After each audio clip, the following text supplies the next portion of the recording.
Sorry, അതും അറിയില്ല. അറിയാവുന്നുണ്ടെങ്കിൽ ഒരു പാട്ട് നിങ്ങൾ പറയൂ.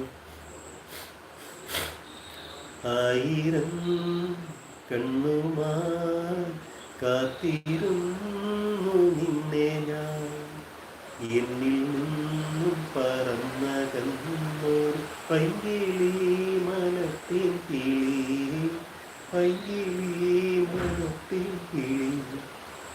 ആയിരം കണ്ണുമായി കാത്തിരുന്നു നിന്നെ ഞാൻ, എന്നിൽ നിന്നും പറന്നകന്നൊരു പൈങ്കിളി മനത്തിൻ കിളി, പൈങ്കിളി